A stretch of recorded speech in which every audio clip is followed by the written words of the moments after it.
So I just put him on the line here, and I'm not going to really ask for much. I just want to see how he moves. I'm checking for any irregularities in soundness, fluidity. And again, I'm just going to move him with this flag. And the nice things about horses like Lefty, where you have to work so hard for, when you get horses like this, life becomes a lot easier. And again, I'm not asking him to do something. He hasn't stretched his legs probably in a little time, so we'll just let him work things out. There's no need to push on these horses if you don't have to. All you're doing is aggravating yourself and them. So now I'm just going to step into him, see how he moves away from my body pressure. And you see this gait. You know, this is why I don't want to mess with him too much if I don't have to. Because if he's got breeding, which he does, he's not a cheap horse. And when horses are bred for specific things, like reining, cutting, that's deep rooted in them. So if I find it necessary to change him, and he says, you know, I'm all right doing certain things, and I'll go with it. But if he doesn't like it, there's no need to mess him up, especially since he was trained. Not saying we can't add,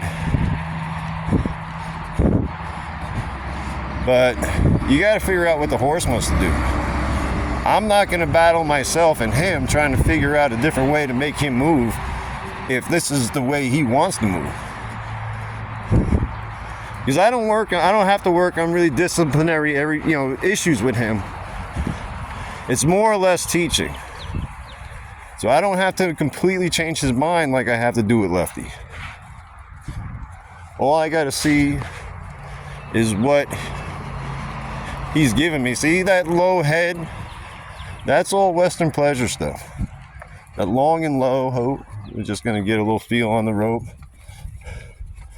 And, if that's the way he's going to move, that's the way we're going to move him.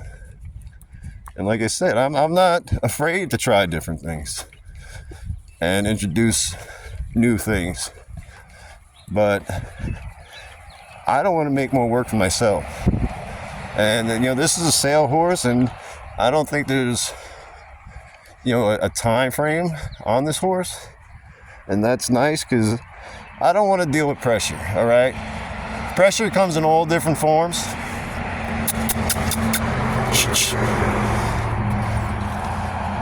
And when you put unnecessary pressure on yourself to achieve something, you put unnecessary pressure on your horse. And in my experience, the slower you work them, the faster they develop, all right? And if anybody handles firearms, and I don't care if you like them or not, but there's a saying, slow is smooth, smooth is fast. Same rules apply here.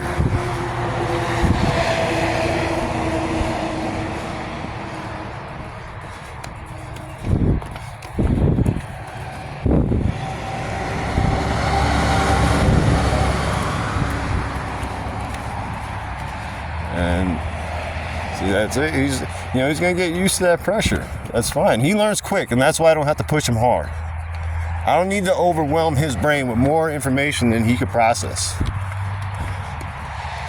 And that's what's nice about having the freedom and the time to do this at your leisure, is because you don't have to put pressure on him. You don't have to rush. And I prefer it that way.